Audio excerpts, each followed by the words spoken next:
আজকে দেখব ওয়াজ ওয়্যার কখন কোথায় এবং কিভাবে ব্যবহার করতে হয়, সেই সাথে এগুলো দিয়ে কিভাবে কোশ্চেন ও নেগেটিভ সেন্টেন্স তৈরি করতে হয় সেই বিষয়টাও দেখে নেব। প্রথমত ওয়াজ ওয়্যার বি ভার্বের পাস্ট ফর্ম, যা মূলত আমরা পাস্ট টেন্সে ব্যবহার করে থাকি।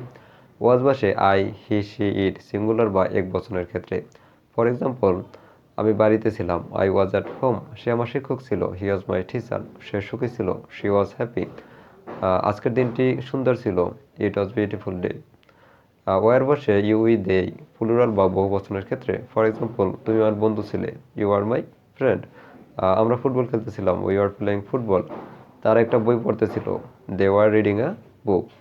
সো এবার চলুন দেখা যাক কীভাবে কোশ্চেন তৈরি করতে হয়। বি ভার্ব বা ওয়াজ ওয়্যার দিয়ে কোশ্চেন তৈরি করার জন্য জাস্ট আপনাকে শুরুতে বি ভার্বটা নিয়ে আসতে হবে। ফর এক্সাম্পল, আমি একজন ছাত্র ছিলাম, আই ওয়াজ এ স্টুডেন্ট। এখন যদি প্রশ্ন করি আমি কি একজন ছাত্র ছিলাম, was I a student. So এবার দেখা যাক কীভাবে নেগেটিভ সেন্টেন্স তৈরি করতে হয়। নেগেটিভ সেন্টেন্স তৈরি করার জন্য শুধুমাত্র আমাদেরকে বি ভার্বের পরে নট যুক্ত করে দিতে হবে। ফর এক্সাম্পল, আমরা ফুটবল খেলতেছিলাম, উই আর প্লেয়িং ফুটবল। এখন যদি নেগেটিভ করতে চাই তাহলে আমি বলবো কি, আমরা ফুটবল খেলতেছিলাম না, we are not playing football. আশা করি আপনি বিষয়টা খুব ভালোভাবে বুঝতে পারছেন। সো আপনি যদি বিষয়টা আসলে ভালোভাবে বুঝে থাকেন তাহলে বলেন তো এটা কী হবে।